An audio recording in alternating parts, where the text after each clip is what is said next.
व्याकरण मी असं म्हणतो की हातचा मळ आहे, हे का नाही? आणि दुनियामध्ये सर सारे लोक ग्रामर शिकण्यामध्ये परेशान आहे. परंतु मी ग्रामर न शिकवता मी तुला अगोदर भाषा शिकवली इंग्रजी बोलायला, आलं का लक्षात? तर थोडक्यामध्ये आता शेवटच्या 2 मिनिटामध्ये इंग्रजीमध्ये तुला काय काय सांगता येतील हे सांगून बघ. भाषा महत्वाची आहे का व्याकरण महत्वाचं आहे इंग्रजीमध्ये सांग, ह्या प्रश्नाचं उत्तर. Yes, first of all, I will like to tell that we should know the language, which language we should be perfect. In my opinion, all 3 languages are important for us: English, Hindi, and Marathi. When we can understand the languages and when we can speak, then we can improve in grammar. If we don't know how to speak, what is use of grammar? When we understand how to speak, how to improve in speaking, then we should learn the grammar. And because of speaking, automatically we learn the grammar. And it is not important that always we should learn the grammar. We should learn speaking, writing, and also self study. And because of that in English languages there are so many differences between before and now.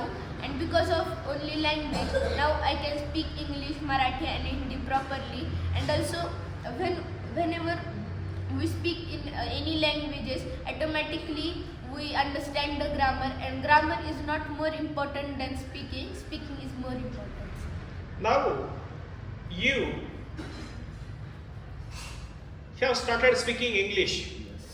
This is just baby step. You have to go, you have to learn so many things further. But by learning this much English, what is the difference in your study pattern of other subject? Yes. And how was it before joining the class? Yes, before joining the class, I only take the book front of my eyes and only see the pictures on that and pass the comments to my friends. But now and only learn the questions. And after 2-3 days, when before learning the questions, I only play and only see the mobile. And also now I understand that only learning is not important. We should understand it. Learning means memorization. Memorization, yes. Rote learning you were talking about. Yes.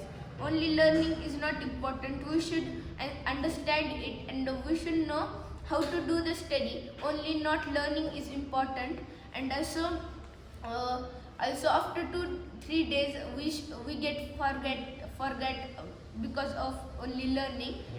When we understand it properly, when you understand thoroughly and study, you will never forget, right? Throughout the life, it will be committed to your memory. You can produce any time. It will be your property, right?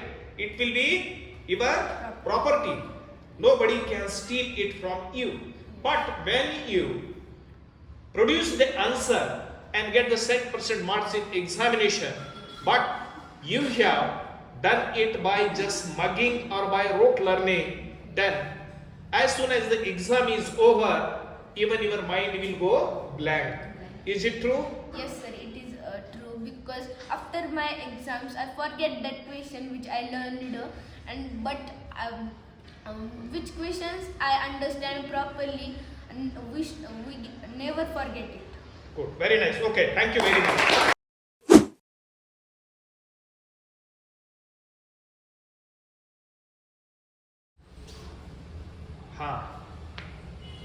Life skill study स्किल्सच्या course आणि तुझ्या जीवनातील बदल हे प्रामाणिकपणे सांगायचं, पाठ करून सांगायचं नाही आहे. जसं श्रेयसनं सांगितलं तशा पद्धतीने कहाणी बनवून सांगण्याचं कारण नाही. खरोखर जे बदल होत आहेत तेवढंच सर्व तुझ्या मित्रांना सांगायचं. सर, माझ्यात सगळ्यात मोठा बदल म्हणजे माझी आता तब्येत जास्त खराब होत नाही. आधी मी दर आठवड्याला म्हणजे एकदा तर आजारी असायचोच आणि खूपदा तर मी हॉस्पिटलमध्ये ॲडमिट पण असायचो. पण तुम्ही सांगितल्याप्रमाणे मी दररोज फळं आणि काजू बदाम खाल्ले. यामुळे माझ्या हेल्थला खूप फरक पडला आणि माझं आजारी पडायचं खूप कमी झालं. आता कधीतरी मला असं वाटतं की आपण सरांचं ऐकलं म्हणून खूप भलं झालं, आपण आता आजारी पडणार. आणि आधी माझे फक्त घरचे म्हणायचे बाहेरचं खाऊ नको, बाहेरचं खाऊ नको, आजारी पडेल. पण मी तर खायचोच आणि मागे लागून खायचो आणि दररोज मी हट्ट करायचो मला हे खायचं आहे ते खायचं आहे. पण आता मी बंद केलं आहे, कारण मला एकदा मी खूप आजारी पडलो होतो आणि त्याच्यामुळं मला पण त्या खाण्यामुळे खूप तकलीफ झाली. आणि तेव्हापासून मला कळालं की आपण आपला आहार एकदम चांगला ठेवावा, बाहेरचं खाऊ नये, कारण आपल्याला ते सामग्री माहीत नसते त्यांनी कसं कसं ते बनवतात. आणि दुसरा फरक म्हणजे माझं रागीटपणा. आधी मी खूप रागवायचो, म्हणजे माझी बहीण, माझे काकूची मुलं, काकूची मुली, म्हणजे कधी पण त्यांनी माझ्या गोष्टीला कधी पण हात लावायचे, इकडं तिकडं ठेवायचे, तेव्हा मला एवढा राग यायचा की मी कंट्रोल न करता त्यांना खूप रागवायचो. आणि कधी कधी तर मी माझ्या आई वडीलवर पण खूप चिडायचो, म्हणजे कधी कधी असं वाटायचं की त्यांचं आजपासून काहीच ऐकायचं नाही, त्यांना बोलायचं पण नाही. पण आता हे पूर्णपणे बंद झाले, म्हणजे मी हे समजून गेलो की त्यांचा हेतू काय आहे मला रागवण्याच्या मागे, त्यांनी माझ्याबद्दल काय विचार करून ते बोलत आहेत. आणि ह्या सगळ्यामुळे आता आमचे भांडणं पण खूप कमी झाले आहेत. आणि माझा थर्ड बदल म्हणजे माझा फोन बघणं. आधी मी फोन एवढा बघायचो की म्हणजे असं फोन माझा एकदम चांगला मित्र झाल्यासारखं, मी त्याला 24 तास हातात घेऊन बसायचो. आणि त्या लॉकडाऊनमुळं माझ्या फोनवर एवढं लक्ष गेलं. पण आता तुम्ही सांगितल्याप्रमाणे फोनवर जास्त लक्ष द्यायचं नाही, ते फोनमधले रील्स शॉर्ट्स ते बघत बसायचं नाही. ते फोन बघण्याच्या ऐवजी अभ्यास करायचा, नाही तर खेळायचा किंवा झोपायचं. हे फोन बघण्यापेक्षा तर हे गोष्टी अतिशय उत्तम आहेत. आणि फोन बघितल्यामुळे पण मला खूपदा डोळ्याचा त्रास आणि डोक्याचा त्रास झाला आहे, आणि ह्याच्यामुळं पण खूपदा मी आजारी पडलेलो आहे. आणि माझा चौथा बदल म्हणजे मी आता अभ्यासामध्ये लक्ष करून अभ्यास करत आहे. म्हणजे जेव्हा पण आधी मी अभ्यासाला बसायचो, अर्ध्या 4-5 लाईनी झाल्या इकडून कोणचा आवाज झाला की तिकडं लक्ष जाणे, ते कसा झाला ते मम्मीला विचारणे. पण आता कंटिन्यू मी 1 ते 2 पेज आरामात वाचतो. माझ्या अभ्यासात पण लक्ष कंटिन्यू 4 ते 5 तास राहतं. आधी मला वाटायचं की अभ्यासाने काही होत नाही, खेळण्यात पण असावं माणूस. पण आता काय आले की अभ्यासामुळं पण जीवन आपलं चांगलं उत्तम बनू शकतं. आणि आधी मी फक्त सगळेजण म्हणायचे अभ्यास कर म्हणून अभ्यास करायचो. पण आता मला मनातून वाटायले की अभ्यास करावं, चांगले ग्रेड घ्यावे आणि चांगलं रँकर बनावं.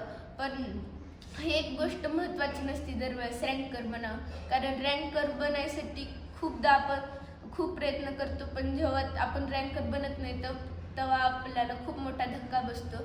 आणि हे न घेता मी मन लावून अभ्यास करायलो, म्हणजे एक ना एक गोष्ट स्वतः करायलो, ना की ते मी आजपर्यंत कधी पण ते स्कूलमध्ये दिलेले नोट्स तर वाचतच नाही. स्वतःची समरी बनवणे आणि स्वतः ते क्वेश्चन आन्सर्स बुकमधून हुडकून लिहिणे. म्हणजे आधी माझं असं होतं की मी सगळं ते गुगलवरून बघूनच छापायचं नोटबुकमध्ये, ते गुगलचं स्क्रिबलिंग वर्क असायचं आणि टीचर पण ते टिक करून गुड म्हणायचे. पण आता मी स्वतःचे आन्सर क्रिएट करायलो मोठे आणि स्वतःचे आन्सर क्रिएट केल्यामुळे ते एक्झाममध्ये मला खूप फायदा दिसू लागलाय. अभ्यास हा थोडक्यामध्ये खेळ बनला पाहिजे जीवनाचा. जीवनामध्ये जसं खेळ किंवा तुम्ही आता मुद्दा जे म्हणाला की मोबाईल गेमचं तुम्हाला किती प्रचंड मोठं आकर्षण आहे की नाही, तशा पद्धतीने हे अभ्यासाचं किंवा जीवनातल्या चांगल्या गोष्टीचं आकर्षण वाढायलंय का? येस सर, म्हणजे अभ्यासात आणि खेळात तर माझं खूप आकर्षण झालेलं आहे. अभ्यासाचं मन लावून गोडीने करत आहे, म्हणजे असं कोणाच्या म्हणण्याने अभ्यास करत नाहीये, स्वतः मनाने करायचं आणि काहीतरी आपल्याला घडायचं म्हणून अभ्यास करत आहे. आणि त्याच्यामुळं पण मला अभ्यासात गोडी निर्माण झाली आहे. आधी जसं मी म्हणजे लॉकडाऊनच्या काळातली गोष्ट आहे की आधी मला अर्धा तास पण अभ्यास करणं खूप मोठं वाटायचं. म्हणजे अर्धा तास पण मी अभ्यास केला की मला वाटायचं मी खूप महान काम केलेलं आहे. पण आता मला 3 ते 4 तास अभ्यास करून सुद्धा तसं वाटणं झालं. म्हणजे आता मला वाटायले की अभ्यास करणं खूप गरजेचं आहे आणि मला अभ्यासात गोडी निर्माण होत आहे. आणि तसंच मी खेळण्याकडे पण खूप लक्ष दिलेलं आहे. म्हणजे खेळण्यामुळे माझी हाईट वाढेल हे विचार करून मी खेळत आहे. कारण खूप माझ्या हाईटमुळेच मला खूप प्रॉब्लेम येत आहे. सगळे मला स्कूलमध्ये चिडवतात, म्हणून आता मी खेळण्याकडे खूप लक्ष देणार आहे आणि अभ्यासाकडे पण. कारण खेळण्यामुळे हाईट आणि माझ्या हेल्थवर खूप फरक पडणार आहे. ह्याच्यामुळे मी दरवेळेस स्ट्रॉंग तंदुरुस्त राहतो. तू जसं सुधारलास आहे का नाही, ज्यावेळेस तू माझ्याकडे आला होतास त्यावेळेस तुझंही अभ्यासाची गती किंवा अभ्यासामध्ये गोडी मला असं वाटते की बिलकुल नव्हती, हो की नाही? नव्हती सर, बिलकुल. आता जी गोडी निर्माण झालेली आहे, तर तुझे हे जे मित्र आहेत, छोटे बालमित्र, तर यांना तू काय सल्ला देतील की त्यांच्या जीवनामध्येही जसं आता तुझ्या जीवनामध्ये जो बदल झालेला आहे, प्रकाश पडलेला आहे, श्रेयसच्या जीवनामध्ये जसं प्रकाश पडलेला आहे, तर याही सर्वांच्या जीवनामध्ये प्रकाश पडावा आणि जीवन आनंदी आणि यशस्वी बनण्यासाठी त्यांना काय सांगशील तू?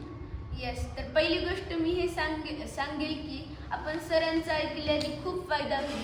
सर आपल्याला जसं जसं सांगतात की रट्टा मारून काही होत नाही, ते समजून घ्यायचं. आणि जर कोणची पण गोष्ट आपल्याला माहीत नसली तर ते 100दा विचारायचं टीचर्सला, आणि जोपर्यंत ते कळत नाही तोपर्यंत ते विचारायचं आणि आपली गोडी निर्माण करून अभ्यास करायचा. कधी पण कोणाच्या दबावाखाली येऊन न अभ्यास करणं असं करायचं नाही.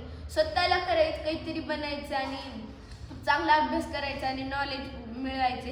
ह्याच्यासाठी आपण अभ्यास करायला पाहिजे, ना की फक्त ग्रेडसाठी. आणि सर एक महत्त्वाची गोष्ट सांगतात की आपल्याला 4 गोष्टी दरवेळेस महत्त्वाच्या असतात: वाचणे, लिहिणे, ऐकणे आणि बोलणे.